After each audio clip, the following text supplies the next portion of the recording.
ಪ್ರೀತಿಯ ವಿದ್ಯಾರ್ಥಿಗಳೇ, ತಮ್ಮೆಲ್ಲರಿಗೂ ಬೆಳಗಿನ ಶುಭೋದಯ. ನಾವು ಕಳೆದ ಅವಧಿಯಲ್ಲಿ ಸಮಾಜಶಾಸ್ತ್ರದ ಪರಿಚಯ ಎನ್ನುವಂತಹ ಘಟಕದಲ್ಲಿ ಸಮಾಜಶಾಸ್ತ್ರದ ಅರ್ಥ, ಸಮಾಜಶಾಸ್ತ್ರದ ಉಗಮ, ಸಮಾಜಶಾಸ್ತ್ರದ ವ್ಯಾಖ್ಯೆಗಳು, ಸಮಾಜಶಾಸ್ತ್ರದ ಬೆಳವಣಿಗೆ, ಸಮಾಜಶಾಸ್ತ್ರದ ವ್ಯಾಪ್ತಿ, ಸಮಾಜಶಾಸ್ತ್ರದ ಸ್ವರೂಪ, ಇಷ್ಟೂ ಅಂಶಗಳನ್ನು ನಾವು ಕಳೆದ ಅವಧಿಯಲ್ಲಿ ತಿಳಿದುಕೊಂಡಿದ್ದೇವೆ. ಹಾಗಾದರೆ ಇಂದು ನಾವು ಅಭ್ಯಾಸ ಮಾಡುವಂತಹ ಪ್ರಮುಖವಾದ ಅಂಶ ಸಮಾಜಶಾಸ್ತ್ರದ ಪ್ರಾಮುಖ್ಯತೆ. ಹಾಗಾದರೆ ಸಮಾಜಶಾಸ್ತ್ರದ ಪ್ರಾಮುಖ್ಯತೆ ಏನು, ಇದನ್ನು ಯಾಕೆ ಅಧ್ಯಯನ ಮಾಡಬೇಕು ಅಂತೇಳಿ ಸಮಾಜಶಾಸ್ತ್ರದ ಪ್ರಾಮುಖ್ಯತೆ. ಸಮಾಜಶಾಸ್ತ್ರದ ಪ್ರಾಮುಖ್ಯತೆ. ಹಾಗಾದರೆ ಸಮಾಜಶಾಸ್ತ್ರವನ್ನ ನಾವು ಏಕೆ ಒಂದು ವಿಷಯವನ್ನಾಗಿ ಅಭ್ಯಾಸ ಮಾಡಬೇಕು ಎನ್ನುವಂಥದ್ದು ಇಂದು ನಾವು ಕಲಿಬೇಕಾಗುತ್ತೆ. ಮಾನವ ಸಮಾಜವನ್ನ ವೈಜ್ಞಾನಿಕವಾಗಿ ಅಧ್ಯಯನ ಮಾಡುವಂಥದ್ದು ಸಮಾಜಶಾಸ್ತ್ರ ಅಂತೇಳಿ ನಾವು ಈಗಾಗಲೇ ತಿಳ್ಕೊಂಡಿದ್ದೀವಿ. ಹಾಗೆಯೇ ಮಾನವ ಸಮಾಜವನ್ನ ವೈಜ್ಞಾನಿಕವಾಗಿ ಅಧ್ಯಯನ ಮಾಡುತ್ತದೆ. ವ್ಯಕ್ತಿತ್ವದ ಬೆಳವಣಿಗೆಗೆ ಈ ಸಮಾಜಶಾಸ್ತ್ರ ಪೂರಕ ಆಗುತ್ತೆ. ಸಾಮಾಜಿಕ ಪ್ರಕ್ರಿಯೆಗಳ ಪರಿಚಯವನ್ನು ಸಮಾಜಶಾಸ್ತ್ರ ಮಾಡಿಕೊಡುತ್ತೆ. ಸಾಮಾಜಿಕ ಸಮಸ್ಯೆಗಳನ್ನ ಅರ್ಥೈಸಿಕೊಳ್ಳುವಲ್ಲಿ ಮತ್ತು ಅವುಗಳಿಗೆ ಪರಿಹಾರವನ್ನು ಕಂಡುಕೊಳ್ಳುವಲ್ಲಿ ನಮಗೆ ಸಮಾಜಶಾಸ್ತ್ರ ತುಂಬಾ ಸಹಾಯವನ್ನು ಮಾಡುತ್ತೆ. ಯಾವುದಾದ್ರೂ ಅಭಿವೃದ್ಧಿ ಯೋಜನೆಗಳನ್ನ ಪರಿಣಾಮಕಾರಿಯಾಗಿ ನಾವು ಅನುಷ್ಠಾನಗೊಳಿಸಬೇಕು ಅಂದ್ರೆ, ಅವನ್ನ ರೂಪಿಸಬೇಕು ಅಂತಂದ್ರೆ ನಮಗೆ ಸಮಾಜಶಾಸ್ತ್ರ ತುಂಬಾ ಅವಶ್ಯಕವಾಗಿ ಬೇಕಾಗ್ತದೆ. ಹಾಗೆ ಒಂದೊಂದೇ ಅಂಶಗಳನ್ನು ನಾವು ನೋಡಿದರೆ ನಮಗೆ ಗೊತ್ತಿದೆ, ಸಮಾಜಶಾಸ್ತ್ರ ಎಂದರೆ ಮಾನವ ಸಮಾಜವನ್ನ ವೈಜ್ಞಾನಿಕವಾಗಿ ಅಧ್ಯಯನ ಮಾಡುತ್ತದೆ. ಅಂದರೆ ಮಾನವ ಸಮಾಜವನ್ನ ವೈಜ್ಞಾನಿಕವಾಗಿ ಅಧ್ಯಯನ ಮಾಡಲಿಕ್ಕೆ ನಮಗೆ ಸಮಾಜಶಾಸ್ತ್ರ ತುಂಬಾ ಅನುಕೂಲ ಆಗುತ್ತೆ. ವೈಜ್ಞಾನಿಕ ಅಧ್ಯಯನಕ್ಕಾಗಿ ನಮಗೆ ತುಂಬಾ ಅನುಕೂಲ ಮಾಡಿಕೊಡುತ್ತೆ. ಅಂದರೆ ಎರಡನೇದು ನೋಡಿದ್ರೆ, ನಮ್ಮ ವ್ಯಕ್ತಿತ್ವ ಬೆಳವಣಿಗೆ ಆಗಬೇಕು ಅಂದ್ರೆ ವ್ಯಕ್ತಿತ್ವದ ಬೆಳವಣಿಗೆಗೆ ಪೂರಕ ಆಗುತ್ತೆ. ವ್ಯಕ್ತಿತ್ವದ ಬೆಳವಣಿಗೆಗೆ ಸಮಾಜಶಾಸ್ತ್ರ ಬೆಳವಣಿಗೆಗೆ ಪೂರಕ ಆಗುತ್ತೆ. ವ್ಯಕ್ತಿತ್ವದ ಬೆಳವಣಿಗೆಗೆ ಪೂರಕ ಆಗುತ್ತೆ. ಸಾಮಾಜಿಕ ಪ್ರಕ್ರಿಯೆಗಳಿದಾವೆ. ಈ ಸಾಮಾಜಿಕ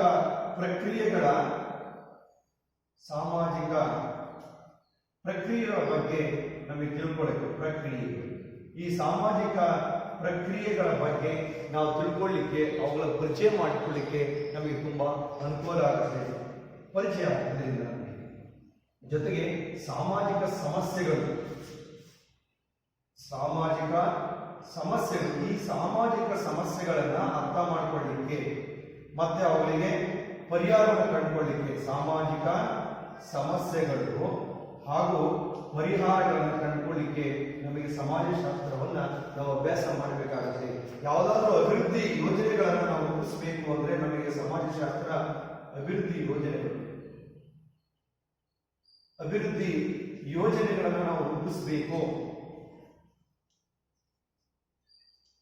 ಅಭಿವೃದ್ಧಿ ಯೋಜನೆಗಳನ್ನು ರೂಪಿಸಬೇಕು ಅಂದ್ರೆ ನಮಗೆ ಸಮಾಜಶಾಸ್ತ್ರ ತುಂಬಾ ಸಹಾಯವನ್ನು ಮಾಡುತ್ತೆ. ಈ ಅಂಶಗಳ ಕಾರಣದಿಂದಾಗಿ ನಾವು ಸಮಾಜಶಾಸ್ತ್ರವನ್ನ ಅಧ್ಯಯನ ಮಾಡಬೇಕಾಗುತ್ತದೆ. ವಿದ್ಯಾರ್ಥಿಗಳೇ, ಸಮಾಜಶಾಸ್ತ್ರದ ಪ್ರಾಮುಖ್ಯತೆಯನ್ನು ತಿಳಿಸಿ ಅಂತ ಪ್ರಶ್ನೆ ಕೇಳಿದ್ರೆ ನಾವು ಈ ಕೆಳಕಂಡಂತ ಅಂಶಗಳನ್ನ ನಾವು ಬರೆಯಬೇಕಾಗುತ್ತದೆ. ಸಮಾಜಶಾಸ್ತ್ರ ಮಾನವ ಸಮಾಜವನ್ನ ಕುರಿತು ವೈಜ್ಞಾನಿಕವಾಗಿ ಅಧ್ಯಯನ ಮಾಡುತ್ತದೆ. ವ್ಯಕ್ತಿತ್ವದ ಬೆಳವಣಿಗೆಗೆ ಪೂರಕ. ಸಾಮಾಜಿಕ ಪ್ರಕ್ರಿಯೆಗಳ ಪರಿಚಯವನ್ನು ಮಾಡಿಕೊಡುತ್ತದೆ. ಸಾಮಾಜಿಕ ಸಮಸ್ಯೆಗಳನ್ನ ಅರ್ಥೈಸಿಕೊಂಡು ಅವುಗಳಿಗೆ ಪರಿಹಾರವನ್ನು ಕಂಡುಕೊಳ್ಳಲು ಸಹಾಯ ಮಾಡುತ್ತದೆ. ಅಭಿವೃದ್ಧಿ ಯೋಜನೆಗಳನ್ನು ಪರಿಣಾಮಕಾರಿಯಾಗಿ ರೂಪಿಸಲು ಈ ಒಂದು ಸಮಾಜಶಾಸ್ತ್ರ ನಮಗೆ ತುಂಬಾ ಸಹಾಯವನ್ನ ಮಾಡುತ್ತೆ. ಈ ಎಲ್ಲ ಕಾರಣಗಳಿಂದಾಗಿ ನಾವು ಸಮಾಜಶಾಸ್ತ್ರವನ್ನ ಅಧ್ಯಯನ ಮಾಡಬೇಕಾಗುತ್ತದೆ.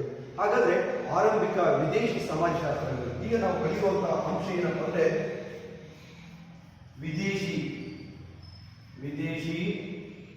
ಆರಂಭಿಕ ಸಮಾಜಶಾಸ್ತ್ರಜ್ಞರು. ಹಾಗಾಗಿ ಯಾರ್ಯಾರು ವಿದೇಶಿ ಆರಂಭಿಕ ಸಮಾಜಶಾಸ್ತ್ರಜ್ಞರು ಇದ್ದಾರೆ ಅವುಗಳ ಬಗ್ಗೆ ನಾವೀಗ ಅಧ್ಯಯನವನ್ನ ಮಾಡಬೇಕಾಗುತ್ತೆ.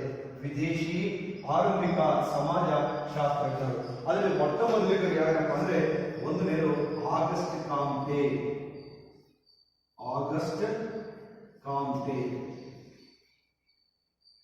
ಈ ಆಗಸ್ಟ್ ಕಾಮ್ಟೆ ಅಂತಕ್ಕಂಥವರು ಮೊದಲ ವಿದೇಶಿ ಆರಂಭಿಕ ಸಮಾಜಶಾಸ್ತ್ರಜ್ಞರಾಗಿದ್ದಾರೆ. 1798ರಿಂದ ಇವರು 1798ರಿಂದ 1857ರವರೆಗೆ ಬದುಕಿದಂತ ಒಬ್ಬ ಮಹಾನ್ ಚಿಂತಕ ಆಗಸ್ಟ್ ಕಾಮ್ಟೆ. ಇವರು ಫ್ರಾನ್ಸಿನ ಮಹಾನ್ ಚಿಂತಕ, ಮೊಟ್ಟ ಮೊದಲ ಸಾಮಾಜಿಕ ತತ್ವಜ್ಞಾನಿ. ಫ್ರಾನ್ಸ್ ಯಾವ ದೇಶದವರು? ಫ್ರಾನ್ಸಿನ ಮಹಾನ್ ಚಿಂತಕ ಆಗಿದ್ದು ಇವರನ್ನ ಸಮಾಜಶಾಸ್ತ್ರದ ಪಿತಾಮಹ ಎಂದು ಕರೆಯುತ್ತೇವೆ. ಆಗಸ್ಟ್ ಕಾಮ್ಟೆ ಅವರನ್ನು ನಾವೇನು ಕರಿತೀವಿ? ಸಮಾಜಶಾಸ್ತ್ರದ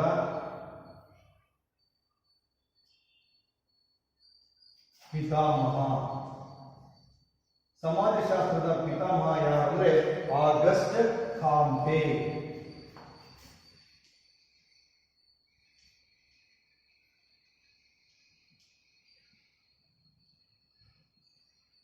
ಆಗಸ್ಟ್ ಕಾಮ್ಟೆ ಅವರನ್ನ ನಾವು ಸಮಾಜಶಾಸ್ತ್ರದ ಪಿತಾಮಹ ಎಂದು ಕರೆಯುತ್ತೇವೆ. ಹಾಗಾದರೆ ಇವರು ಏನು ಕೊಡುಗೆಗಳನ್ನು ಸಮಾಜಶಾಸ್ತ್ರಕ್ಕೆ ನೀಡಿದ್ದಾರೆ? ಇವರು ಸಮಾಜಶಾಸ್ತ್ರವನ್ನ ವೈಜ್ಞಾನಿಕವಾಗಿ ಅಧ್ಯಯನವನ್ನು ಮಾಡ್ತಾರೆ. ಹೀಗೆ ಸಮಾಜಶಾಸ್ತ್ರಕ್ಕೆ ಒಂದು ವಿಜ್ಞಾನದ ಸ್ಥಾನಮಾನ ಸಿಗುವಲ್ಲಿ ಇವರ ಪ್ರಯತ್ನ ತುಂಬಾ ಇದೆ. ಅದರ ಜೊತೆಗೆ ಇವರು ತುಂಬಾ ಬಲವಾಗಿ ಸಮರ್ಥನೆಯನ್ನು ಮಾಡ್ತಾರೆ. Herbert Spencer, Max Weber, Emily Durkheim ಇವರೆಲ್ಲರೂ ಕೂಡ ಪ್ರಯತ್ನಶೀಲರಾಗ್ತಾರೆ. ಅವರ ಜೊತೆಗೆ ಇವರು ಒಂದು ಆ ಸಮಾಜ ಶಾಸ್ತ್ರಕ್ಕೆ ಉನ್ನತವಾದಂತಹ ವೈಜ್ಞಾನಿಕವಾದಂತಹ ವಿಜ್ಞಾನದ ಸ್ಥಾನಮಾನವನ್ನ ಕೊಡುವಲ್ಲಿ ಯಶಸ್ವಿಯಾಗ್ತಾರೆ. ಆದ್ರಿಂದ ಇವರನ್ನ ಸಮಾಜಶಾಸ್ತ್ರದ ಪಿತಾಮಹ ಎಂದು ಕರೆಯುತ್ತೇವೆ. ನೆನಪಿಟ್ಕೋಬೇಕು ವಿದ್ಯಾರ್ಥಿಗಳೇ, ಆಗಸ್ಟ್ ಕಾಮ್ಟೆ ಅವರು ಫ್ರಾನ್ಸಿನ ಒಬ್ಬ ಮಹಾನ್ ಚಿಂತಕ, ಮೊದಲ ಸಾಮಾಜಿಕ ತತ್ವಜ್ಞಾನಿ. ಆಗಸ್ಟ್ ಕಾಮ್ಟೆ ಅವರನ್ನು ಸಮಾಜಶಾಸ್ತ್ರದ ಪಿತಾಮಹ ಎಂದು ಕರೆಯುತ್ತೇವೆ. ಕಾರಣ ಇವರು ಸಮಾಜಶಾಸ್ತ್ರವನ್ನ ವೈಜ್ಞಾನಿಕವಾಗಿ ಅಧ್ಯಯನ ಮಾಡಿ ಸಮಾಜಶಾಸ್ತ್ರಕ್ಕೆ ವಿಜ್ಞಾನದ ಸ್ಥಾನಮಾನವನ್ನ ಇವರು ನೀಡಿದ್ದಾರೆ. ಸಮಾಜಶಾಸ್ತ್ರಕ್ಕೆ ವಿಜ್ಞಾನದ ಸ್ಥಾನಮಾನ ಸಿಗುವಂತೆ ಮಾಡಿದ್ದಾರೆ. ಆ ಕಾರಣದಿಂದ ನಾವು ಇವರನ್ನ ಏನಂತ ಕರಿತೀವಿ? ಸಮಾಜಶಾಸ್ತ್ರದ ಪಿತಾಮಹ ಎಂದು ಕರೆಯುತ್ತೇವೆ. ಹಾಗಾದರೆ ಇವರು 1839ರಲ್ಲಿ ಪಾಸಿಟಿವ್ ಫಿಲಾಸಫಿ ಎಂಬ ವಿಷಯದ ಕುರಿತು ಸಾರ್ವಜನಿಕವಾಗಿ ಉಪನ್ಯಾಸವನ್ನು ನೀಡುವಂತಹ ಸಂದರ್ಭದಲ್ಲಿ ಆಗಸ್ಟ್ ಕಾಮ್ಟೆ ಅವರು ಮೊಟ್ಟ ಮೊದಲ ಬಾರಿಗೆ ಇವರು ಸಮಾಜಶಾಸ್ತ್ರ ಎಂಬ ಪದವನ್ನ ಬಳಸಿದರು. ಪಾಸಿಟಿವ್ ಫಿಲಾಸಫಿ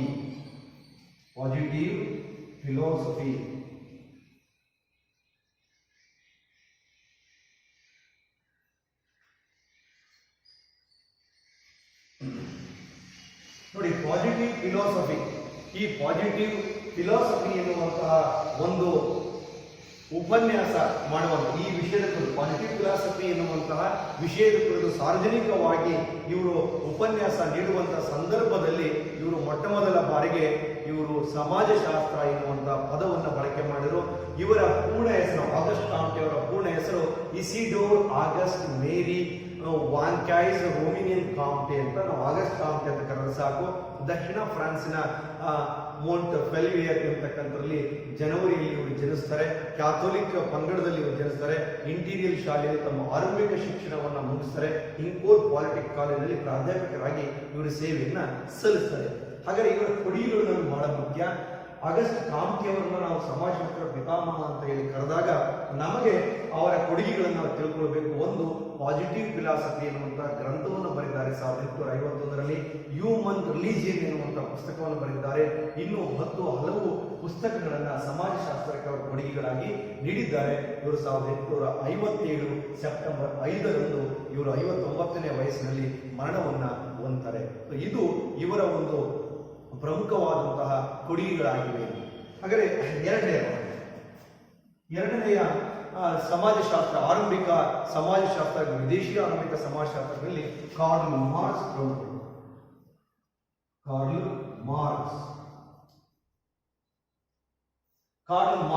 ಈ ಕಾರ್ಲ್ ಮಾರ್ಕ್ಸ್ ಅವರು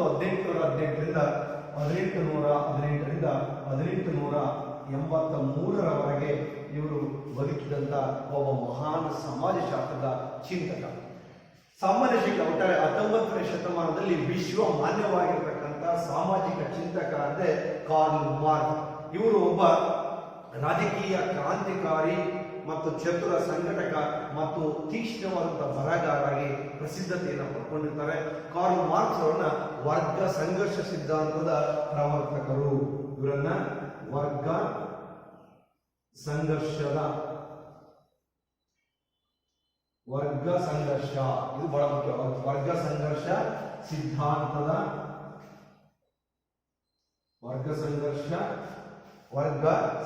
ಸಿದ್ಧಾಂತದ ಪ್ರವರ್ತಕ ಅಂತ ಹೇಳಿ ಇವರನ್ನು ನಾವು ಕರಿತೇವೆ. ಪ್ರವರ್ತಕ. ವರ್ಗ ಸಂಘರ್ಷ ಸಿದ್ಧಾಂತದ ಪ್ರವರ್ತಕ ಯಾರು ಅಂದ್ರೆ ಕಾರ್ಲ್ ಮಾರ್ಕ್ಸ್. ಅರ್ಥ ಆಯ್ತಲ್ಲ? ಕಾರ್ಲ್ ಮಾರ್ಕ್ಸ್ ಅವರನ್ನ ವರ್ಗ ಸಂಘರ್ಷ ಸಿದ್ಧಾಂತದ ಪ್ರವರ್ತಕ ಅಂತ ಹೇಳಿ ನಾವು ಕರಿತೇವೆ. ಇವರು ದುಡಿಯುವ ವರ್ಗಗಳು ಮತ್ತು ಕಾರ್ಮಿಕರ ಕುರಿತು ನಡೆಸಿದಂತ ಚಿಂತನೆ, ಅಧ್ಯಯನ ಮತ್ತು ಬದಲಾವಣೆಗಳು ಕಾರ್ಮಿಕರ ಹೋರಾಟಕ್ಕೆ ಬಹಳ ಹೊಸ ದಿಕ್ಕನ್ನು ನೀಡಿರುವಂಥದ್ದನ್ನ ನಾವು ನೋಡ್ತೇವೆ. ಈ ಕಾರ್ಲ್ ಮಾರ್ಕ್ಸ್ ಎಂಬತಕ್ಕಂಥವರು 1818 ಮೇ 5ರಂದು ಇವರು ಜನಿಸ್ತಾರೆ. ಜರ್ಮನಿಯ ಟ್ರೇಯರ್ ಎಂಬಲ್ಲಿ ಇವರು ಜನಿಸ್ತಾರೆ. ಇವರ ತಂದೆ ತಾಯಿಗಳು ಹೆನ್ರಿಚ್ ಮತ್ತು ಮಾರ್ಕ್ಸ್ ಎಂಬತಕ್ಕಂಥ ತಂದೆ ಇರ್ತಾರೆ. ಇವರ ಕೊಡುಗೆಗಳನ್ನು ನಾವು ಪ್ರಮುಖವಾಗಿ ನೋಡಬೇಕಾಗುತ್ತೆ. ಬಹಳ ವಿಶೇಷವಾದಂತಹ ಕೊಡುಗೆಗಳನ್ನ ಸಮಾಜಶಾಸ್ತ್ರಕ್ಕೆ ನೀಡಿದ್ದಾರೆ. ಒಂದು ದಾಸ್ ಕ್ಯಾಪಿಟಲ್. ಈ ದಾಸ್ ಕ್ಯಾಪಿಟಲ್ ಎನ್ನುವಂಥದ್ದು ಬಹಳ ಸ್ವರೂಪದಂತಹ ಒಂದು ಗ್ರಂಥ. ದಾಸ್ ಕ್ಯಾಪಿಟಲ್ ಇದಕ್ಕೇನು ಕೂಡ ಬರೀತಾರೆ. ದಾಸ್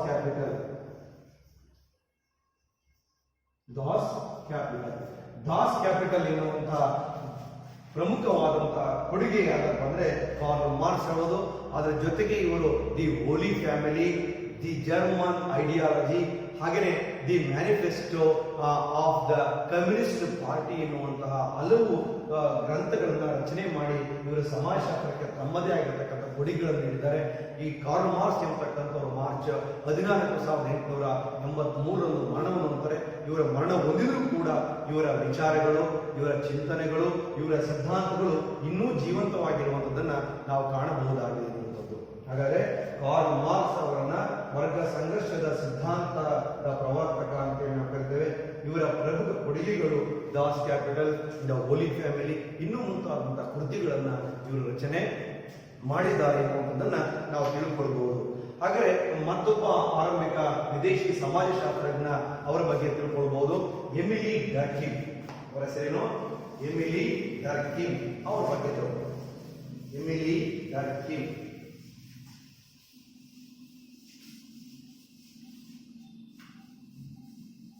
ಹೀಗೆ ಆರಂಭಿಕ ಸಮಾಜಶಾಸ್ತ್ರಜ್ಞರು ಸಮಾಜಶಾಸ್ತ್ರಕ್ಕೆ ತಮ್ಮದೇ ಆಗಿರುವಂತಹ ಕೊಡುಗೆಗಳನ್ನ ಇವರು ನೀಡಿರುವಂಥದ್ದನ್ನ ನಾವು ನೋಡ್ತಾ ಇದ್ದೇವೆ. ಹಾಗಾದರೆ ಮೂರನೆಯ ಒಬ್ಬ ಪ್ರಮುಖ ಸಮಾಜಶಾಸ್ತ್ರಜ್ಞ ಎಮಿಲಿ ಡರ್ಕಿಮ್.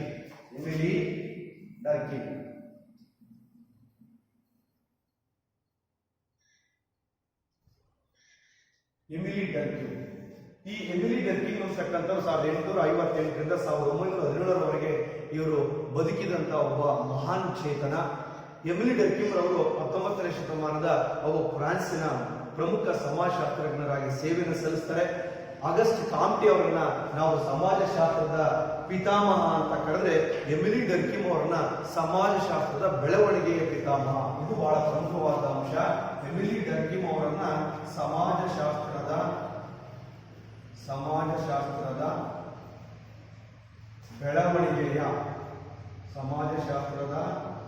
ಬೆಳವಣಿಗೆಯ ಪಿತಾಮಹ. ವಿದ್ಯಾರ್ಥಿಗಳೇ, ನಾವು ಸರಿಯಾಗಿ ನೆನಪಿಟ್ಕೋಬೇಕು. ಆಗಸ್ಟ್ ಕಾಮ್ಟೆ ಅವರನ್ನ ಸಮಾಜಶಾಸ್ತ್ರದ ಪಿತಾಮಹ ಅಂತ ಹೇಳ್ತಾರೆ. ಸಮಾಜಶಾಸ್ತ್ರದ ಬೆಳವಣಿಗೆಯ ಪಿತಾಮಹ ಯಾರು? Emily Durkheim. ಬಹಳ ಇಂಪಾರ್ಟೆಂಟು, ಚೆನ್ನಾಗಿ ನೆನಪಿಟ್ಕೊಳ್ರಿ. ಸಮಾಜಶಾಸ್ತ್ರದ ಬೆಳವಣಿಗೆಯ ಪಿತಾಮಹ ಎಮಿಲಿ ಡರ್ಕಿಮ್ ಅಂತ ಹೇಳಿ ನಾವು ತಿಳ್ಕೊಳ್ಬೇಕು. ಎಮಿಲಿ ಡರ್ಕಿಮ್ ರವರು ಫ್ರಾನ್ಸ್ನಲ್ಲಿ ಜನಿಸುವಂಥದ್ದನ್ನು ನೋಡ್ತೇವೆ. ಇವರ ಪ್ರಮುಖವಾದ ಕೊಡುಗೆಗಳ ಬಗ್ಗೆ ನಾವು ತಿಳ್ಕೊಳ್ಬೇಕು. ಪ್ರಮುಖವಾದ ಕೊಡುಗೆಗಳು ಇವರು ಏನು ನಾವು ಸಮಾಜಶಾಸ್ತ್ರದ ಬೆಳವಣಿಗೆಯ ಪಿತಾಮಹ ಅಂತ ಕರೀಲಿಕ್ಕೆ ಇವರು ಬಹಳ ಪ್ರಯತ್ನವನ್ನು ಪಟ್ಟಿದ್ದಾರೆ. ತುಂಬಾ ಕೊಡುಗೆಗಳನ್ನ ಇವರು ನೀಡಿದ್ದಾರೆ. ಅಂತ ಕೊಡುಗೆಗಳು ಯಾವ್ಯಾವ ಅನ್ನುವಂಥದ್ದನ್ನ ನಾವು ತಿಳ್ಕೊಳ್ಬೇಕಾಗತ್ತೆ. The division of labour in society, suicide, the rules of sociological methods ಅಂತ ಹೇಳಿ, ಸೋಶಿಯಾಲಜಿಕಲ್ ಮೆಥಡ್ಸ್ ಅಂತ ಹೇಳಿ, the elementary reform of religious life ಅಂತಕ್ಕಂಥ ಕೃತಿಗಳನ್ನ ಇವರು ಬರೆದಿದ್ದಾರೆ. ನೆನಪಿಟ್ಕೊಳ್ಬೇಕು. ಒಂದು the division of labour in society, the division of labour in society, ಇದು ಬಹಳ ಪ್ರಮುಖವಾದಂತಹ ಅವರ ಕೃತಿ. ಆಮೇಲೆ suicide, the rules of sociological method, ಇದು ಕೂಡ important. The rules of sociological method, the rules of ಸೋಶಿಯಾಲಜಿಕಲ್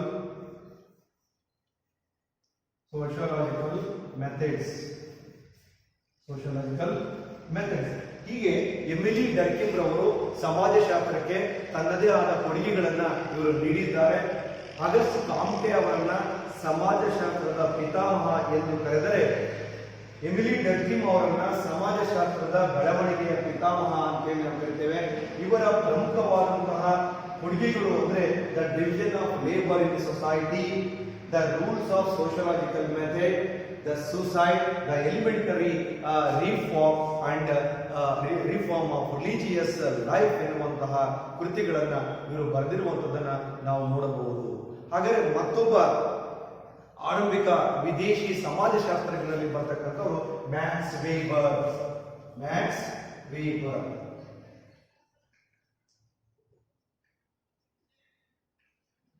Max Weber ಇರ್ತಕ್ಕಂಥವರು ಕೂಡ ಆರಂಭಿಕ ವಿದೇಶಿ ಸಮಾಜಶಾಸ್ತ್ರಜ್ಞರಾಗಿದ್ದಾರೆ. 1864ರಿಂದ ಹಿಡಿದು 1920ರವರೆಗೆ ಬದುಕಿದಂತಹ ಒಬ್ಬ ಶ್ರೇಷ್ಠ ಮಹಾನ್ ಸಮಾಜಶಾಸ್ತ್ರಜ್ಞ. ಹಾಗೆ ಮ್ಯಾಕ್ಸ್ ವೇಬರ್ ಅವರು ಸಮಾಜ ಶಾಸ್ತ್ರದ ಒಂದು ಸಮಾಜ ವಿಜ್ಞಾನದ ಕ್ಷೇತ್ರದಲ್ಲಿ ಒಂದು ಅವಿಸ್ಮರಣೀಯವಾದ ವ್ಯಕ್ತಿತ್ವ. ಇವರು ಜರ್ಮನಿಯ ಪ್ರಭಾವಿ ಬರಹಗಾರರು ಮತ್ತು ಪ್ರತಿಭಾವಂತ ರಾಜಕಾರಣಿಗಳು ಕೂಡ ಆಗಿದ್ರು. ಇವರು ಪಶ್ಚಿಮ ಜರ್ಮನಿಯ ಎಫರ್ಟ್ ಎಂಬತಕ್ಕಂಥರಲ್ಲಿ ಏಪ್ರಿಲ್ 21, 1864ರಲ್ಲಿ ಜನಿಸ್ತಾರೆ. ಇವರು ಪ್ರಾಟೆಸ್ಟೆಂಟ್ ಕುಟುಂಬಕ್ಕೆ ಸೇರಿದ್ರು. 18ನೇ ವಯಸ್ಸಿನಲ್ಲಿ ಹಿಂಡೆನ್ಬರ್ಗ್ ವಿಶ್ವವಿದ್ಯಾಲಯದಲ್ಲಿ ಕಾನೂನು ವಿದ್ಯಾರ್ಥಿಯಾಗಿ ಇವರು ಕಾನೂನು ಶಾಸ್ತ್ರವನ್ನು ಅಧ್ಯಯನ ಮಾಡಿ PhD ಪದವಿಯನ್ನ ಅವರು ಪಡೆಯುತ್ತಾರೆ. ಬರ್ಲಿನ್ ವಿಶ್ವವಿದ್ಯಾಲಯ, ಜರ್ಮನಿಯ ಶ್ರೇಷ್ಠ ವಿಶ್ವವಿದ್ಯಾಲಯಗಳಲ್ಲಿ ಒಂದಾಗಿರುವ ಬರ್ಲಿನ್ ವಿಶ್ವವಿದ್ಯಾಲಯದಲ್ಲಿ ಇವರು ಪ್ರಾಧ್ಯಾಪಕರಾಗಿ ಅಥವಾ ಬೋಧಕರಾಗಿ ಸೇವೆಯನ್ನು ಸಲ್ಲಿಸ್ತಾರೆ. ಇವರು ತನ್ನ 56ನೇ ವಯಸ್ಸಿನಲ್ಲಿ ಇವರು ಮರಣವನ್ನು ಹೊಂದುತ್ತಾರೆ. ಹಾಗಾಗಿ ಇವರ ಕೊಡುಗೆಗಳೇನು ಅಂದ್ರೆ, ನಾವು ಬಹಳ ದಿ ಸಿಟಿ ಎನ್ನುವಂಥದ್ದು ತುಂಬಾ ಇವರ ಪ್ರಮುಖವಾದಂತಹ ಕೃತಿ. ಹಾಗೆಯೇ the protestant ethics and the spirit of capitalism ಎನ್ನುವಂಥದ್ದು ಎರಡನೇ ಕೃತಿ. The economy and the society ಬಹಳ ಪ್ರಮುಖವಾದ ಇವರು ಒಂದು ನೆನಪಿಟ್ಕೋಬೇಕು. The economy and the society, the economy and the society, economy and the society. Economy and the society ಎನ್ನುವಂಥದ್ದು ಇವರ ಒಂದು ಪ್ರಮುಖವಾದಂತಹ ಕೃತಿಯಾಗಿದೆ. ಹಾಗಾಗಿ the city, the economy and the society ಜೊತೆಗೆ the protestant ethics and the spirit of capitalism ಎನ್ನುವಂಥ ಕೃತಿಗಳನ್ನ ಇವರು ನಮಗೆ ನೀಡಿರುವಂಥದ್ದನ್ನ ನಾವು ಕಾಣಬಹುದಾಗಿದೆ. ಇದಿಷ್ಟು ಕೂಡ ಇಲ್ಲಿಯವರೆಗೆ ನಾವು ಅಭ್ಯಾಸ ಮಾಡಿರುವಂಥದ್ದು ಏನಪ್ಪಾ ಅಂದ್ರೆ, ಇದು ವಿದೇಶಿ ಆರಂಭಿಕ ಸಮಾಜಶಾಸ್ತ್ರಜ್ಞರು. ನೆನಪಿಟ್ಟುಕೊಳ್ಬೇಕು, ವಿದೇಶಿ ಆರಂಭಿಕ ಸಮಾಜಶಾಸ್ತ್ರಜ್ಞರಲ್ಲಿ ನಾವು ಮೊದಲು ಆಗಸ್ಟ್ ಕಾಮ್ಟೆ, ಎರಡನೇದು ಕಾರ್ಲ್ ಮಾರ್ಕ್ಸ್, ಮೂರನೇದು ಮ್ಯಾಕ್ಸ್ ವೇಬರ್ ಮತ್ತು ಎಮಿಲಿ ಡರ್ಕಿಮ್ ಇವರುಗಳ ಬಗ್ಗೆ ನಾವು ಈಗ ಅಭ್ಯಾಸವನ್ನ ಮಾಡಿದ್ದೇವೆ. ಈಗ ನಮ್ಮ ಭಾರತೀಯ ಸಮಾಜಶಾಸ್ತ್ರಜ್ಞರ ಬಗ್ಗೆ ತಿಳಿದುಕೊಳ್ಳೋಣ. ಭಾರತೀಯ ಸಮಾಜಶಾಸ್ತ್ರ, ಭಾರತೀಯ ಸಮಾಜಶಾಸ್ತ್ರಜ್ಞರ ಬಗ್ಗೆ ಶಾಸ್ತ್ರಜ್ಞರು. ಈ ಭಾರತೀಯ ಸಮಾಜಶಾಸ್ತ್ರಜ್ಞರುಗಳಲ್ಲಿ ಮೊಟ್ಟ ಮೊದಲ ಬಾರಿಗೆ ನಮಗೆ ಪ್ರಮುಖವಾಗಿ ನೆನಪಿಗೆ ಬರ್ತಕ್ಕಂಥವರು ಡಾಕ್ಟರ್ ಬಿ ಆರ್ ಅಂಬೇಡ್ಕರ್. ಇವರ ಬಗ್ಗೆ ನಾವು ತಿಳ್ಕೊಳ್ಬೇಕಾಗುತ್ತೆ. ಡಾಕ್ಟರ್ ಬಿ ಆರ್ ಅಂಬೇಡ್ಕರ್ ಅವರನ್ನ ಆಧುನಿಕ ಭಾರತದ ನಿರ್ಮಾಪಕರ ಒಂದು ಶ್ರೇಣಿಯಲ್ಲಿ ಡಾಕ್ಟರ್ ಬಿ ಆರ್ ಅಂಬೇಡ್ಕರ್ ಅವರ ಕೊಡುಗೆ ಅಪಾರವಾದದ್ದು.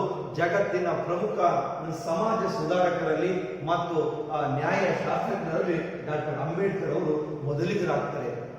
ಭಾರತದಲ್ಲಿ ದಲಿತರು ಎದುರಿಸುತ್ತಿರುವಂತಹ ಅಸ್ಪೃಶ್ಯತೆ ಸೇರಿದಂತೆ ಹಲವು ಸಮಸ್ಯೆಗಳ ವಿರುದ್ಧ ಡಾಕ್ಟರ್ ಬಿ.ಆರ್. ಅಂಬೇಡ್ಕರ್ ಅವರು ಹೋರಾಟವನ್ನು ಮಾಡ್ತಾರೆ.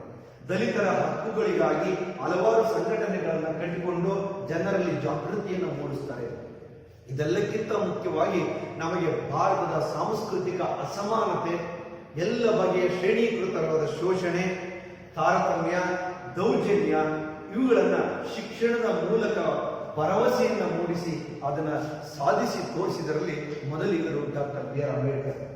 ವಿದ್ಯಾರ್ಥಿಗಳ ನೆನಪಿಟ್ಟುಕೊಳ್ಬೇಕು, ಎಲ್ಲಕ್ಕಿಂತ ಮುಖ್ಯವಾಗಿ ಭಾರತದ ಸಾಂಸ್ಕೃತಿಕ ಅಸಮಾನತೆ ಸೇರಿದಂತೆ ಎಲ್ಲ ಬಗೆಯ ಶ್ರೇಣೀಕೃತ ಶೋಷಣೆ, ತಾರತಮ್ಯ, ದೌರ್ಜನ್ಯಗಳನ್ನ ಶಿಕ್ಷಣದ ಮೂಲಕ ಸರಿಪಡಿಸುವಂತ ಭರವಸೆಯನ್ನ ನೀಡಿದಂಥವರು ಡಾಕ್ಟರ್ ಬಿ.ಆರ್. ಅಂಬೇಡ್ಕರ್. ಹಾಗಾದರೆ ಶಿಕ್ಷಣ ಎನ್ನುವಂಥದ್ದು ಏನು, ಶಿಕ್ಷಣದಿಂದ ಮಾತ್ರ ಬದಲಾವಣೆ ಸಾಧ್ಯ ಅಂತ ತಿಳ್ಕೊಂಡಿದ್ರು.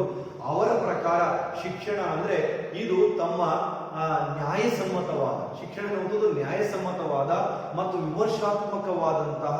ವಿಮರ್ಶಾತ್ಮಕ ವಿಶ್ಲೇಷಣೆ ಮಾಡಲು ಬೇಕಾಗಿರುವಂತಹ ಸಂಪನ್ಮೂಲಗಳನ್ನ ಗಳಿಸಿಕೊಳ್ಳುವುದೇ ಶಿಕ್ಷಣ, ಅಥವಾ ಗಳಿಸಿಕೊಳ್ಳಲಿಕ್ಕೆ ಇರುವಂತಹ ಮಾರ್ಗವೇ ಶಿಕ್ಷಣ ಅಂತ ಹೇಳ್ತಾರೆ.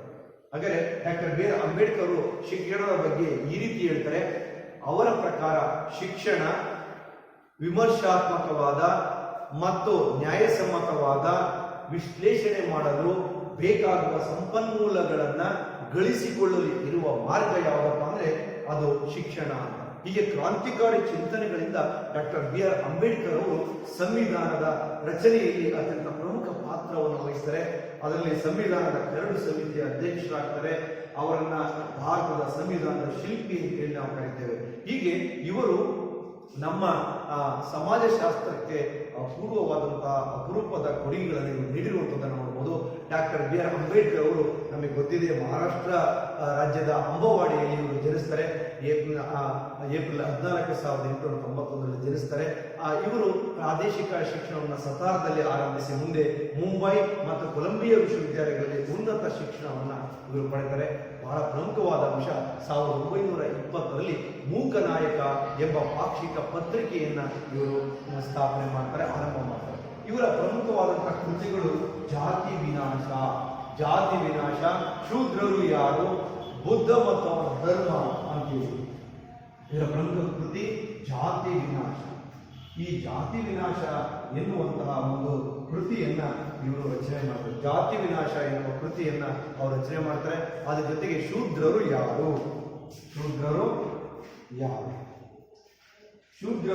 ಯಾರು ಎನ್ನುವಂತಹ ಒಂದು ಪ್ರಮುಖವಾದ ಕೃತಿಯನ್ನು ರಚನೆ ಮಾಡಿ ನಮ್ಮ ಸಮಾಜ ಶಾಸ್ತ್ರದ ಕೊಡುಗೆಯಲ್ಲಿ ಅವರ ಪಾತ್ರ ಪ್ರಮುಖವಾಗಿದೆ. ನಾವು ನೆನಪಿಟ್ಟುಕೊಳ್ಬೇಕು. ಜಾತಿ ವಿನಾಶದ ಎನ್ನುವಂತಹ ಕೃತಿಯನ್ನು ರಚನೆ ಮಾಡ್ತಾರೆ. ಶೂದ್ರರು ಯಾರು ಎನ್ನುವಂತಹ ಕೃತಿಯನ್ನು ರಚನೆ ಮಾಡಿ ನಮಗೆ ಅವರ ಅಪರೂಪವಾದಂತಹ ಕೊಡುಗೆಗಳನ್ನು ಕೊಟ್ಟಿದ್ದಾರೆ. ಹಾಗಾದರೆ ಮತ್ತೋರ್ವ ಭಾರತದ ಸಮಾಜಶಾಸ್ತ್ರಜ್ಞ ಅಂದರೆ ಜಿ.ಎಸ್. ಗುರಿಯೆ.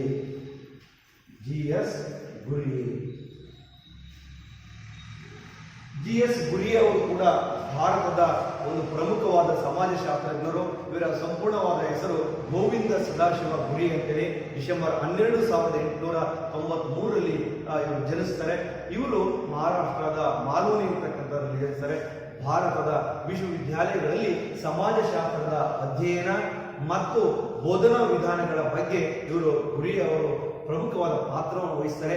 ಇವರು ಪ್ರಮುಖವಾದ ಕೊಡುಗೆಗಳು, ಇವರು ಬರೆದಿರುವಂತಹ ಕೃತಿಗಳು ಯಾವಂದ್ರೆ, ಒಂದನೇದು ಶೆಡ್ಯೂಲ್ಡ್ ಟ್ರೈಬ್ಸ್ ಎನ್ನುವಂತಹ ಕೃತಿಯನ್ನು ರಚನೆ ಮಾಡಿದ್ದಾರೆ. Caste and race in India, ಬಹಳ ಪ್ರಮುಖವಾದ caste and race in India. Caste and race in India ಎನ್ನುವಂತಹ ಒಂದು ಕೃತಿಯನ್ನು ಬರೆದಿದ್ದಾರೆ. ಹಾಗೆಯೇ ಶೆಡ್ಯೂಲ್ಡ್ ಟ್ರೈಬ್, ಹಾಗೆಯೇ ದ ಶೆಡ್ಯೂಲ್ಡ್ ಟ್ರೈಬ್ಸ್ ಎನ್ನುವಂತಹ ಒಂದು ಕೃತಿಯನ್ನ ಇವರು ಬರೆದಿದ್ದಾರೆ. ಹೀಗೆ ಭಾರತೀಯ ಸಾಧುಗಳು, ಹೀಗೆ ಜಿ.ಎಸ್. ಗುರಿಯೆ ಅವರು ಕೂಡ ಸಮಾಜಶಾಸ್ತ್ರದ ಹಲವು ವಿಶ್ವವಿದ್ಯಾಲಯ, ಭಾರತದ ಹಲವು ವಿಶ್ವವಿದ್ಯಾಲಯಗಳಲ್ಲಿ ಸಮಾಜಶಾಸ್ತ್ರದ ಅಧ್ಯಯನ ಮತ್ತು ಬೋಧನಾ ವಿಷಯಗಳನ್ನ ಆರಂಭಿಸುವಲ್ಲಿ ಪ್ರಮುಖವಾದ ಪಾತ್ರವನ್ನು ವಹಿಸ್ತಾರೆ. ಇವರ ಪ್ರಮುಖ ಕೊಡುಗೆಗಳು caste and race in India, the scheduled tribes ಎನ್ನುವಂತಹ ಕೃತಿಗಳನ್ನ ಇವರು ಬರೀತಾರೆ. ಹಾಗೆ ಭಾರತದ ಮತ್ತೋರ್ವ ಸಮಾಜಶಾಸ್ತ್ರಜ್ಞ ಯಾರಪ್ಪ ಅಂತಂದ್ರೆ ನಾವೀಗ ನೋಡುವಂಥದ್ದು ಎಂ.ಎನ್. ಶ್ರೀನಿವಾಸ್. ಎಂ.ಎನ್. ಶ್ರೀನಿವಾಸ್. ಈ ಎಂ.ಎನ್. ಶ್ರೀನಿವಾಸ್ ಇರ್ತಕ್ಕಂಥವರು ಕೂಡ ಸಮಾಜಶಾಸ್ತ್ರದ ಪ್ರಮುಖ ಕೊಡುಗೆಗಳನ್ನು ನೀಡುವುದನ್ನು ನಾವು ನೋಡ್ತೇವೆ. ಮೂರನೆಯವರು ಎಂ.ಎನ್. ಶ್ರೀನಿವಾಸ್.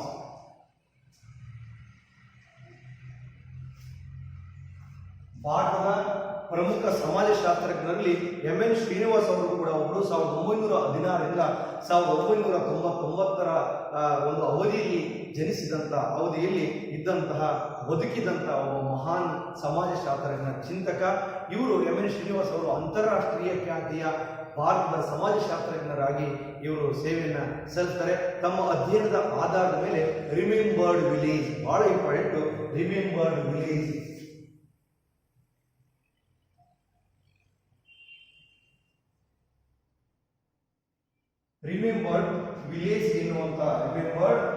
ಎನ್ನುವಂತ ಕೃತಿಯನ್ನ ಇವರು ಅಂತಾರಾಷ್ಟ್ರೀಯ ಕೃತಿಯನ್ನ ಇವರು ಸಾರ್ವಕಾಲಿಕ ಕೃತಿನ 1976ರಲ್ಲಿ ಇದನ್ನು ಬರೀತಾರೆ. ಬಹಳ ಪ್ರಮುಖವಾದ ಸಮಾಜಶಾಸ್ತ್ರಕ್ಕೆ ಇವರ ಕೊಡುಗೆ ಏನಪ್ಪ ಅಂದ್ರೆ ಇವರೊಬ್ಬ ಅಂತಾರಾಷ್ಟ್ರೀಯ ಖ್ಯಾತಿಯ ಭಾರತದ ಸಮಾಜಶಾಸ್ತ್ರಜ್ಞರಾಗಿದ್ದರು. ಇವರು ತಮ್ಮ ಅಧ್ಯಯನದ ಆಧಾರದ ಮೇಲೆ ರಿಮೆಂಬರ್ಡ್ ವಿಲೇಜ್ ಎನ್ನುವಂತಹ ಒಂದು ಸಾರ್ವಕಾಲಿಕ ಕೃತಿಯನ್ನ ನಮ್ಮ ಸಮಾಜಶಾಸ್ತ್ರಕ್ಕೆ ನೀಡಿದ್ದಾರೆ. ಇವರು ನಮ್ಮ ಭಾರತ ದೇಶದಲ್ಲಿ ದಕ್ಷಿಣ ಭಾರತ ಕೊಡವ ಧರ್ಮ ಮತ್ತು ಸಮಾಜ ಎನ್ನುವಂತಹ ಪುಸ್ತಕವನ್ನ ಅವರು ಬರೆದಿರುವಂಥದ್ದನ್ನು ನಾವು 1952ರಲ್ಲಿ ರಚನೆ ಮಾಡಿದ್ದಾರೆ. ಈ ಎರಡೂ ಕೃತಿಗಳಿಂದ ನಮ್ಮ ಸಮಾಜಶಾಸ್ತ್ರಕ್ಕೆ ಅಪರೂಪದ ಕೊಡುಗೆಗಳನ್ನು ಇವರು ನೀಡಿದ್ದಾರೆ. ಇವರು ಪೂರ್ಣ ಹೆಸರು ಮೈಸೂರು ನರಸಿಂಹಾಚಾರ್ಯ ಶ್ರೀನಿವಾಸ್ ಅಂತ. ಎಂ.ಎನ್. ಶ್ರೀನಿವಾಸ್ ಅಂದರೆ ಮೈಸೂರು ನರಸಿಂಹಾಚಾರ್ಯ ಶ್ರೀನಿವಾಸ್ ಅಂತ. ನವೆಂಬರ್ 16, 1916ನೇ ಇಸ್ವಿಯಲ್ಲಿ ಮೈಸೂರಿನಲ್ಲಿ ನರಸಿಂಹಾಚಾರ್ ಮತ್ತು ರುಕ್ಮಿಣಿ ದಂಪತಿಗಳ ಇವರು ಪುತ್ರರಾಗಿ ಜನಿಸ್ತಾರೆ. ಇವರು ಅಂತಾರಾಷ್ಟ್ರೀಯ ಖ್ಯಾತಿಯ ಸಮಾಜಶಾಸ್ತ್ರಜ್ಞರಾಗಿ ಸೇವೆಯನ್ನು ಸಲ್ಲಿಸಿದ್ದಾರೆ. ಇವರ ಕೊಡುಗೆಗಳು ಅಂದರೆ ಒಂದು ದಕ್ಷಿಣ ಭಾರತದ ಕೊಡವ ಧರ್ಮ ಮತ್ತು ಸಮಾಜ, Indian villagers, social change in modern India, ಹಾಗೆ ರಿಮೆಂಬರ್ಡ್ ವಿಲೇಜ್ ಎನ್ನುವಂಥ ಪ್ರಮುಖ ಕೃತಿಗಳನ್ನು ಇವರು ರಚನೆ ಮಾಡಿದ್ದಾರೆ. ಹಾಗಾದರೆ ನಮ್ಮ ಭಾರತದ ಮತ್ತೋರ್ವ ಸಮಾಜಶಾಸ್ತ್ರಜ್ಞರು ಯಾರಪ್ಪ ಅಂದ್ರೆ ಸಿ ಪಾರ್ವತಮ್ಮ.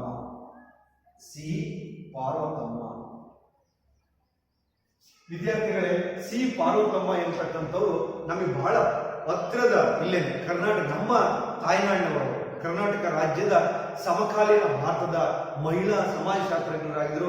ಇವರು ಈಗೇನು ನಾವು ಇಲ್ಲೇನೆ ನಮ್ಮ ಪಕ್ಕದಲ್ಲಿರ್ತಕ್ಕಂಥ ನೆರೆಹೊರೆಯ ಜಿಲ್ಲೆಯಾಗಿರ್ತಕ್ಕಂಥ ದಾವಣಗೆರೆ ಜಿಲ್ಲೆಯ ಶಾಗಲೆ ಎಂಬತಕ್ಕಂಥ ಒಂದು ಹಳ್ಳಿಯಲ್ಲಿ ಇವರು ಜನಿಸ್ತಾರೆ. ಇವರು ಬಹಳಷ್ಟು ಸಮಾಜಶಾಸ್ತ್ರದ ಬಗ್ಗೆ ಅಪರೂಪದ ಕೊಡುಗೆಗಳನ್ನು ಅವರು ನೀಡಿದ್ದಾರೆ. ಆರಂಭಿಕ ಜೀವನದಲ್ಲಿ ಅನೇಕ ಎಡರುತೊಡರುಗಳನ್ನು, ಕಷ್ಟ ನಷ್ಟಗಳನ್ನು ಅವರು ಅನುಭವಿಸಿ ಅವರು ಮೇಲೆ ಬರ್ತಾರೆ.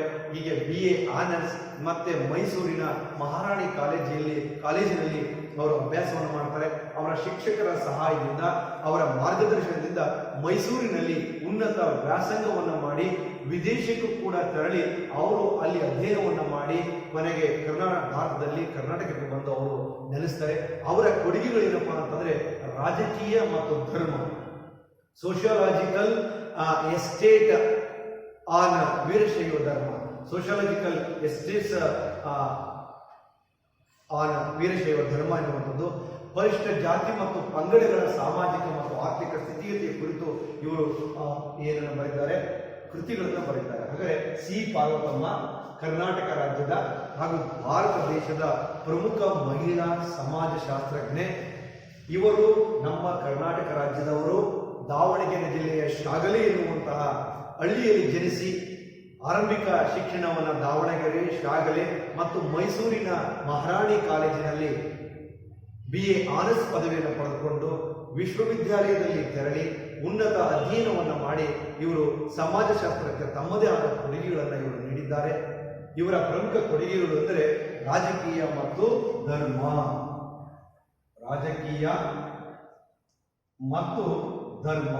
ಈ ರಾಜಕೀಯ ಮತ್ತು ಧರ್ಮ ಎನ್ನುವಂತ ಪ್ರಮುಖವಾದಂತಹ ಕೃತಿಯನ್ನ ಇವರು ಬರೆದಿದ್ದಾರೆ. ಹಾಗೆ ಪರಿಶಿಷ್ಟ ಜಾತಿ ಮತ್ತು ಪರಿಶಿಷ್ಟ ಪಂಗಡಗಳ ಸಾಮಾಜಿಕ ಮತ್ತು ಆರ್ಥಿಕ ಸ್ಥಿತಿಗತಿಗಳ ಬಗ್ಗೆಯೂ ಕೂಡ ಇವರು ಬರೆದಿದ್ದಾರೆ. ಹಾಗೆಯೇ ಸೋಷಿಯಾಲಜಿಕಲ್ ಎಸ್ಟೇಟ್ಸ್ ಆನ್ ವೀರಶೈವ ಧರ್ಮ ಎನ್ನುವಂತ ಇದನ್ನು ಕೂಡ ಇವರು ಬರೆದಿರುವಂತದನ್ನ ನಾವು ನೋಡಬಹುದು. ಹೀಗೆ ಮತ್ತೋರ್ವ ಸಮಾಜಶಾಸ್ತ್ರಜ್ಞರು ಅಂದ್ರೆ ಇರಾವತಿ ಕರ್ವೆ. ಇರಾವತಿ ಕರ್ವೆ ಅಂತಕ್ಕಂಥವ್ರು ಕೂಡ ನಮ್ಮ ಭಾರತ ದೇಶದ ಪ್ರಮುಖವಾದಂತಹ ಸಮಾಜಶಾಸ್ತ್ರಜ್ಞೆ. GS ಗುರಿಯೆ ಇವರ ಶಿಷ್ಯೆ ಇರಾವತಿ ಕರ್ವೆ. ಇವರು ಭಾರತದ ಪ್ರಮುಖ ಸಮಾಜಶಾಸ್ತ್ರಜ್ಞರಲ್ಲಿ ಇವರು ಕೂಡ ಒಬ್ಬರು. ಮುಂಬೈ ವಿಶ್ವವಿದ್ಯಾಲಯದಲ್ಲಿ ಇವರು MA ಪದವಿಯನ್ನು ಪಡೆದುಕೊಂಡು ಪೂನಾ ವಿಶ್ವವಿದ್ಯಾಲಯದಲ್ಲಿ ಪ್ರಾಧ್ಯಾಪಕರಾಗಿ ಇವರು ಸೇವೆಯನ್ನು ಸಲ್ಲಿಸಿದ್ದಾರೆ. ಇವರ ಪ್ರಮುಖ ಕೊಡುಗೆಗಳು ತುಂಬಾ ಇದ್ದಾವೆ. ಭಾರತದಲ್ಲಿ ರಕ್ತ ಸಂಬಂಧಗಳ ಸಂಘಟನೆ, ಎಷ್ಟು ಅಪರೂಪದ ಕೃತಿ ನೋಡಿ. ಹಾಗೆಯೇ ಭಾರತೀಯ ಸಮಾಜ, ಹಾಗೆಯೇ ಸಂಸ್ಥೆಗಳು ಮತ್ತು ಬಂಧುತ್ವ, ಭಾರತೀಯ ಕುಟುಂಬ, ಭಾರತದಲ್ಲಿ ಕುಟುಂಬ, ಈ ಅಪರೂಪದ ಕೃತಿಗಳನ್ನ ಇವರು ರಚನೆ ಮಾಡಿರುವಂತ ನೋಡಬಹುದು. ನಮಗೆ ತುಂಬಾ ಸಂತೋಷ ಆಗ್ತಕ್ಕಂಥ ಏನಪ್ಪ ಅಂದ್ರೆ ನಮ್ಮ ಭಾರತದ ಬಗ್ಗೆ ಭಾರತೀಯ ಸಮಾಜ ಎನ್ನುವಂತ ಕೃತಿಯನ್ನು ಮಾಡ್ತಾರೆ. ಹಾಗೆ ಭಾರತದಲ್ಲಿ ಕುಟುಂಬ ಜೊತೆಗೆ ಅವ್ರು ಏನ್ ಬರೀತಾರಪ್ಪ ಅಂದ್ರೆ ಭಾರತದಲ್ಲಿ ಕುಟುಂಬ, ರಕ್ತ ಸಂಬಂಧಗಳ ಬಗ್ಗೆ ಬರೀತಾರೆ ನೋಡಿ. ಭಾರತದಲ್ಲಿ ರಕ್ತ ಸಂಬಂಧಗಳು ಮತ್ತು ಸಂಘಟನೆ ಎನ್ನುವಂಥ ಅಪರೂಪದ ಕೃತಿಯನ್ನ ಇರಾವತಿ ಕರ್ವೆ ಅವರು ಬರೆದಿದ್ದಾರೆ. ಜೊತೆಗೆ ಭಾರತೀಯ ಸಮಾಜ, ಸಂಸ್ಥೆಗಳು ಮತ್ತು ಕುಟುಂಬ, ಬಂಧುತ್ವ ಮತ್ತು ಭಾರತದಲ್ಲಿ ಕುಟುಂಬ ಎನ್ನುವಂತ ಪ್ರಮುಖವಾದ ಕೊಡುಗೆಗಳನ್ನ ಅವರು ಸಮಾಜಶಾಸ್ತ್ರಕ್ಕೆ ನೀಡಿದ್ದಾರೆ ಅಂತ. ಹಾಗೆ ಮತ್ತೊಬ್ಬ ಪ್ರಮುಖವಾದಂತಹ ಸಮಾಜಶಾಸ್ತ್ರಜ್ಞ A.R. ದೇಸಾಯಿ. ಈ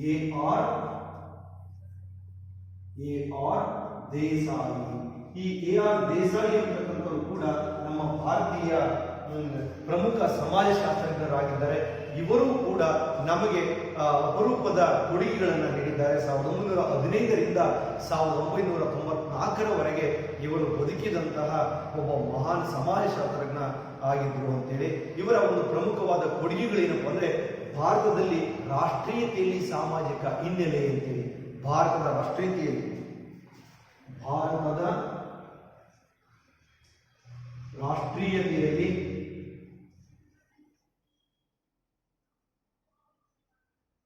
ನೋಡಿ ವಿದ್ಯಾರ್ಥಿಗಳೇ, ಭಾರತದ ರಾಷ್ಟ್ರೀಯತೆಯಲ್ಲಿ ಸಾಮಾಜಿಕ ಹಿನ್ನೆಲೆ ಪ್ರಮುಖವಾದದ್ದು. ಸಾಮಾಜಿಕ ಹಿನ್ನೆಲೆ, ಭಾರತದ ರಾಷ್ಟ್ರೀಯತೆಯಲ್ಲಿ ಸಾಮಾಜಿಕ ಹಿನ್ನೆಲೆ ಎನ್ನುವಂತಹ ಒಂದು ಇವರ ಅತ್ಯುತ್ತಮವಾದಂತಹ ಕೃತಿಯಾಗಿದೆ. ಬಹಳ ಅಪರೂಪದ ಕೃತಿ. ನಮ್ಮ ಒಂದು ಸಮಾಜ ಶಾಸ್ತ್ರಕ್ಕೆ ಇವರು ತಮ್ಮದೇ ಆದ ಕೊಡುಗೆಯನ್ನು ನೀಡಿರುವಂತಹ A.R. ದೇಸಾಯಿ ಅವರು ಭಾರತದ ರಾಷ್ಟ್ರೀಯತೆಯಲ್ಲಿ ಸಾಮಾಜಿಕ ಹಿನ್ನೆಲೆ ಎನ್ನುವಂತಹ ಉತ್ತಮವಾದ ಕೃತಿಯನ್ನು ಬರೆದಿದ್ದಾರೆ.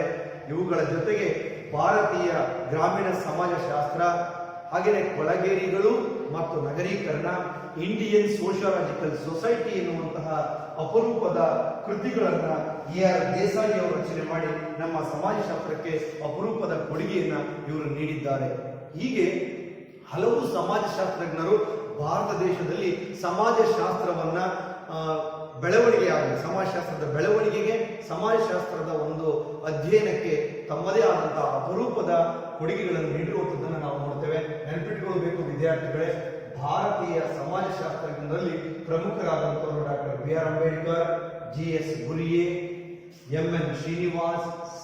ಪಾರ್ವತಮ್ಮ, ಇರಾವತಿ ಕರ್ವೆ ಮತ್ತು A.R. ದೇಸಾಯಿ ಅವರು ಭಾರತ ದೇಶದಲ್ಲಿ ಸಮಾಜಶಾಸ್ತ್ರದ ಅಧ್ಯಯನ ಮತ್ತು ಅವುಗಳ ಬೆಳವಣಿಗೆಗಳಿಗೆ ತಮ್ಮದೇ ಆಗಿರತಕ್ಕಂತಹ ಒಂದು ಶ್ರಮವನ್ನ ಹಾಕಿದ್ದಾರೆ. ಇವರ ಶ್ರಮದಿಂದ ಇವತ್ತು ಸಮಾಜಶಾಸ್ತ್ರ ಎನ್ನುವಂಥದ್ದು ಎಲ್ಲ ವಿಶ್ವವಿದ್ಯಾಲಯಗಳಲ್ಲಿ ಒಂದು ಅಧ್ಯಯನದ ವಿಷಯವಾಗಿ ಇವತ್ತು ವಿದ್ಯಾರ್ಥಿಗಳು, ಸಂಶೋಧನೆಗಳು ಅದನ್ನು ನಡೀತಾ ಇರುವಂಥದ್ದನ್ನು ನಾವು ನೋಡಬಹುದು. ಇಷ್ಟು ಸಮಾಜಶಾಸ್ತ್ರದ ಪರಿಚಯದ ಬಗ್ಗೆ ಇರ್ತಕ್ಕಂಥ ಪ್ರಮುಖ ಕಲಿಕಾಂಶಗಳ ಬಗ್ಗೆ ನಾವು ಈಗ ತಿಳ್ಕೊಂಡಿದ್ದೇವೆ. ಮುಂದಿನ ಅವಧಿಯಲ್ಲಿ ನಾವು ಮುಂದಿನ ವಿಷಯದ ಬಗ್ಗೆ ಅಭ್ಯಾಸವನ್ನ ಮಾಡೋಣ. ಧನ್ಯವಾದಗಳು.